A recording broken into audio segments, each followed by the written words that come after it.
रविंद्र तिवारी बने अंतर्राष्ट्रीय हिंदी परिषद के झारखंड प्रदेश संरक्षक। अंतर्राष्ट्रीय हिंदी परिषद के संस्थापक हृदय नारायण मिश्रा के द्वारा प्रदेश अध्यक्ष सुरेंद्र चंद्र तिवारी की अनुशंसा पर तोपचांची प्रखंड अंतर्गत रोआम बागमारा निवासी रविंद्र कुमार तिवारी को अंतर्राष्ट्रीय हिंदी परिषद झारखंड प्रदेश संरक्षक बनाया गया। रविंद्र कुमार तिवारी ने कहा कि संगठन का लक्ष्य हिंदी भाषा को राष्ट्रभाषा बनाना है। संस्था हिंदी को राष्ट्रभाषा बनाने के लिए दृढ़ संकल्पित है। पूरे देश में इस मुहिम को चलाया जा रहा है। संस्था के लोगों को जागरूक कर रहे हैं। संस्था के गणमान्य सदस्य सरकार तक इस मुहिम को पहुंचा रहे हैं। साथ ही रविंद्र तिवारी ने कहा कि मुझे 2 वर्ष के लिए झारखंड प्रदेश का संरक्षक नियुक्त किया गया है। मैं इस जिम्मेदारी को बखूबी निभाते हुए राष्ट्रभाषा बनाने के लिए संकल्पित हूँ। साथ ही रविंद्र तिवारी ने अंतर्राष्ट्रीय हिंदी परिषद के संस्थापक अध्यक्ष हृदय नारायण मिश्रा को धन्यवाद भी दिया। रविंद्र तिवारी को झारखंड प्रदेश के संरक्षक बनाने पर टूचटी प्रसाद दुबे, परवेश तिवारी, उत्तम तिवारी, सुरेश ठाकुर, कुंदल द्विवेदी, दीपक चौबे आदि लोगों ने बधाई दी।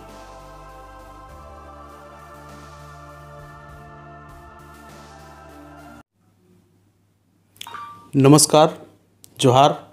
मैं बहादुर राय और आप देख रहे हैं स्टार सिटी 24। अभी मैं ऐसे शख्स के पास बैठा हूं जो किसी चेहरे का मुताज नहीं है। हाँ जी, हम बात कर रहे हैं रविंद्र तिवारी जी का। रविंद्र तिवारी एक ऐसे शख्स हैं जो इसका पहले वो अपने शरीर को दान दे चुके हैं। आप समझ सकते हैं, मानवता के नाते लोग 1 इंच ज़मीन देने के लिए जान भी ले लेते हैं, लेकिन ऐसा शख्स के पास मैं बैठा हूं जो अपना शरीर को दान स्वरूप दान में दे दिया है। आइए हम वैसे शख्स के पास मिलाते हैं।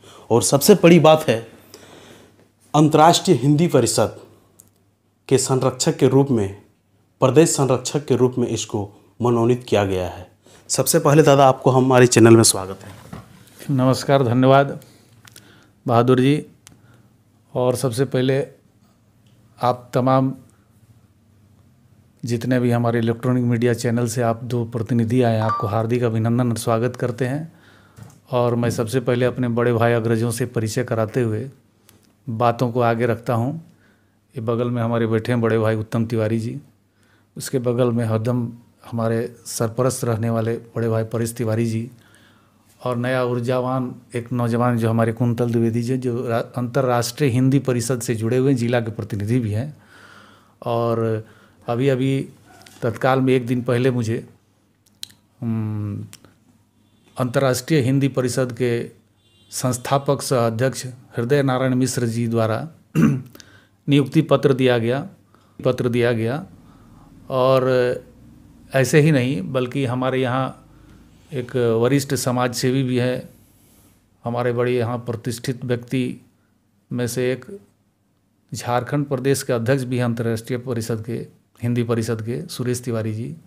और साथ में बहुत समाज में अग्रणी भूमिका रखने वाले धुरजुटी प्रसाद दुबे जी। इन दोनों के ही राय मशवरा से हमें झारखंड प्रदेश अंतर्राष्ट्रीय परिषद का संरक्षक के पद पर भार दिया गया, जो मैं समझता हूं कि इस देश भारत, जिसे हम हिंदुस्तान कहते हैं, और निश्चित रूप से जो हमारी हिंदी भाषा है, हिंदुस्तान में जो हमारी सभ्यता संस्कृति है, इसको जिंदा रखने के लिए, अमरत्व प्रदान करने के लिए हिंदी भाषा को राष्ट्रभाषा में ही लाना पड़ेगा। और ये आवाज़ भारत देश के कोने कोने विभिन्न प्रदेशों से आवाज़ निकल रहा है। और इस मुहिम को तेज करते हुए जब हमें संरक्षक का पद मिला है, तो निश्चित रूप से में जितने भी लोग हमारे संसर्ग में, हमारे परिचय से मिले जुले लोग मिलेंगे, और जो नहीं हमसे परिचित हैं उनसे भी बात रख करके इस मुहिम को और भी तेज धार देते हुए इस आवाज़ को, इस अभियान को, अपनी मांग को सरकार तक, इतना दूर तक माननीय यशस्वी प्रधानमंत्री नरेंद्र मोदी जी हों, चाहे महामहिम राष्ट्रपति द्रौपदी मुर्मू जी हों, वहाँ तक हम लोग आवाज़ रखने का, और हमारे जितने भी वरिष्ठ पदाधिकारी हैं अभी तक इस आंदोलन को तेज़ गति देते ही आ रहे हैं। और हम लोगों को भी एक अथक प्रयास भी रहेगा कि ये वतन हमारा हिंद है और हिंदी भाषा हमारी मातृभाषा हो, और मातृभाषा को हम राष्ट्रभाषा में कैसे लाएं, ये आवाज़ तो जब तक आंदोलन का तेज़ धार नहीं होगा, जब हम इस मुहिम पर एक दूसरे से कंधा मिलाकर नहीं चलेंगे, तब तक ये हमारा आवाज़ बुलंद नहीं होगा। और अंतर्राष्ट्रीय हिंदी परिषद के संस्था का प्रचार प्रसार के साथ लोगों को जोड़ करके इस मुहिम को पूरे देश में एक आवाज़ बुलंद करते हुए हम लोग एक दिन इसका मांग पूरा लेकर रहेंगे, ये तय है, इस संकल्प है। हिंदी को क्यों राष्ट्र भाषा का दर्जा मिलना चाहिए? इसलिए कि जिस देश में आप रहते हैं और उस देश का मातृभाषा है वो, आप आज इंग्लैंड, अमेरिका, यूरोप कहीं भी जाइए, आप इतना तक देखिए कि चीन, जापान वाले लोग अपना भाषा नहीं बदले, और अपनी मातृभाषा को राष्ट्रभाषा आप नहीं बना सकते। अपनी माँ को माँ कहने का गर्व आपको होना चाहिए। तो निश्चित रूप से हमारा राष्ट्र हमारी माता है, देश हमारी माता है, जहाँ की नदियाँ हमारी माँ हैं, जिस धरती को जननी जन्मभूमि को मातृभूमि कहते हैं, और उस भाषा को हम माँ के रूप में राष्ट्रभाषा के नाम पर हम ये घोषणा कराना चाहते हैं। इसलिए कि जब वतन हमारा हिंद है तो हिंदी भाषा को राष्ट्रभाषा कहने में क्या गलती है। झारखंड प्रदेश का संरक्षक आपको बनाया गया है, झारखंड प्रदेश में किस तरह के इस भाषा को फैलाने का काम कीजिएगा?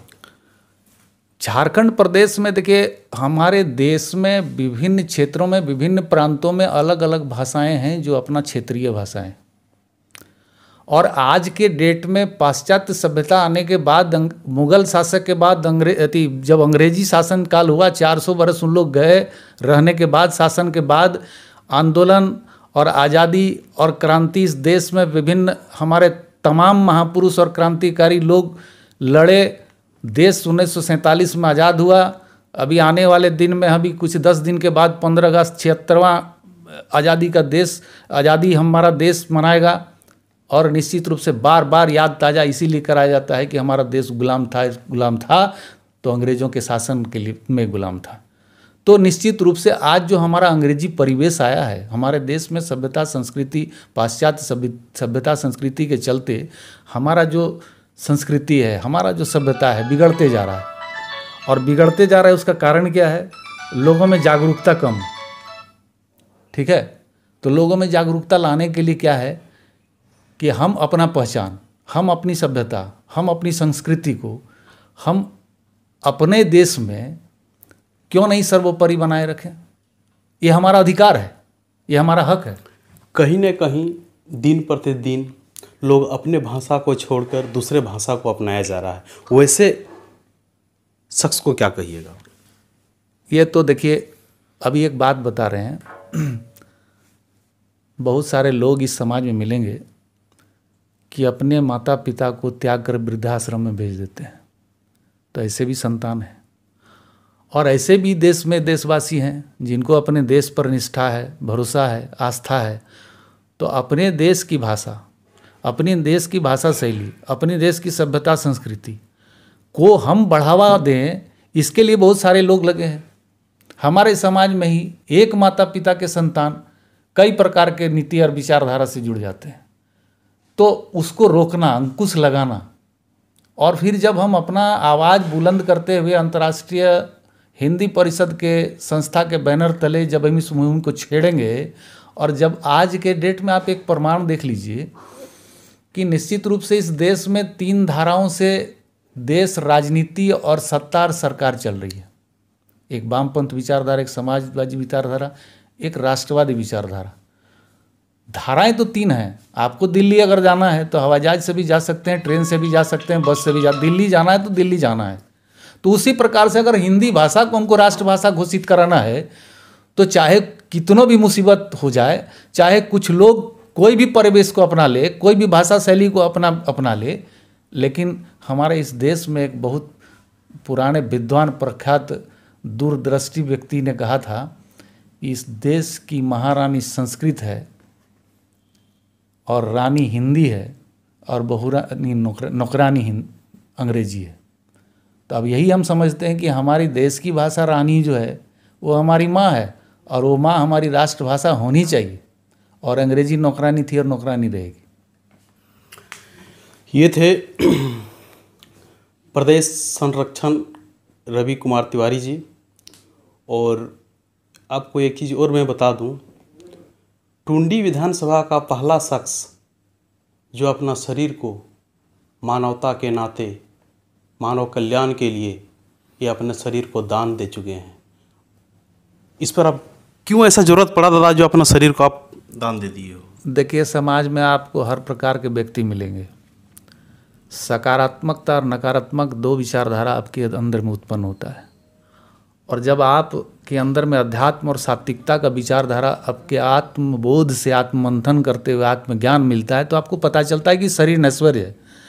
जब ये शरीर मरने के बाद, चाहे कोई पिता पुत्र पत्नी माता कोई भी हो, तो आप देखते होंगे कि लगता है सब लोग बोलने लगते हैं 10-20 मिनट होने के बाद।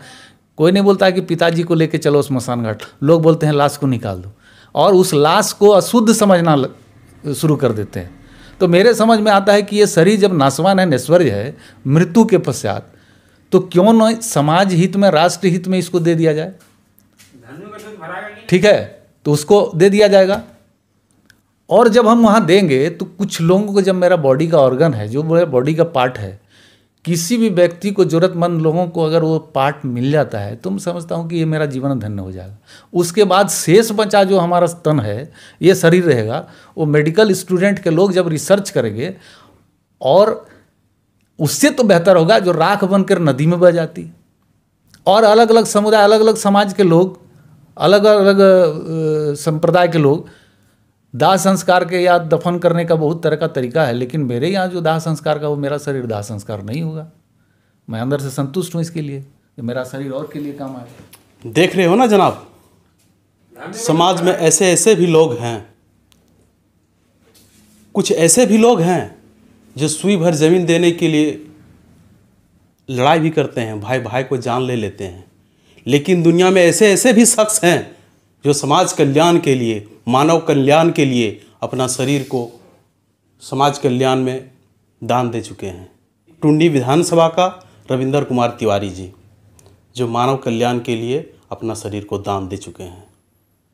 तब तक आगे देखने के लिए हमारे साथ बने रहें। वंदे मातरम, नमस्कार, जोहार, जोहार झारखंड।